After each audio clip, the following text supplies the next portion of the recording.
આપનો વિશ્વાસ સૌથી મોટી જવાબદારી વિશ્વાસની જમાવટ ન્યૂઝ ચેનલ સાથે જોડાયેલા રહો।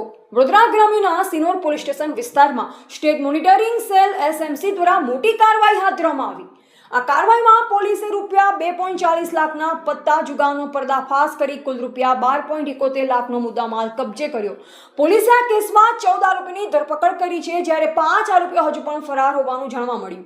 મળતી માહિતી મુજબ ગુજરાત રાજ્યના પોલીસ મહાનિર્દેશક અને મુખ્ય પોલીસ અધિકારી GS મલિકના માર્ગદર્શન હેઠળ રાજ્યભરમાં ગેરકાયદેસર દારૂને જુગારની પ્રવૃત્તિઓ સામે કાર્યવાહી કરવામાં આવી રહી છે, જે ભાગરૂપે સ્ટેટ મોનિટરિંગ સેલના પોલીસ ઇન્સ્પેક્ટર MS નિવેદી અને તેમની ટીમે વડોદરા જિલ્લાના સિનોર તાલુકાના સાંગલી ગામ નજીક આવેલી લસ્સી ફાર્મ સામે દરોડો પાડ્યો। દરોડા દરમિયાન પોલીસે કાયાવરણ તરફ જતા માર્ગ પર રેલવે ટ્રેક નજીક ખુલ્લી જગ્યામાં ચાલી રહેલ જુગારધામ પર કાર્યવાહી કરી, જ્યાંથી રોકડ ₹2.40 લાખ ઉપરાંત મોબાઈલ ફોન, વાહનો અને જુગાર રમવા માટે ઉપયોગમાં લેવાતું અન્ય સાધન સામગ્રી મળી કુલ ₹12.71 લાખનો મુદ્દામાલ જપ્ત કરવામાં આવ્યો છે।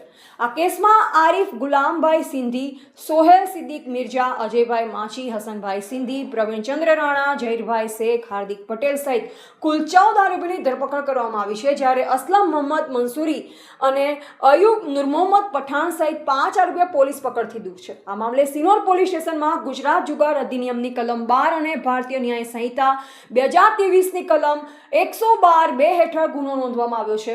હાલ પોલીસે ફરાર આરોપીઓની શોધખોળ શરૂ કરી છે અને સમગ્ર મામલે વધુ તપાસ હાથ ધરી છે। અહેવાલ પ્રવીણ પરમાર, વડોદરા।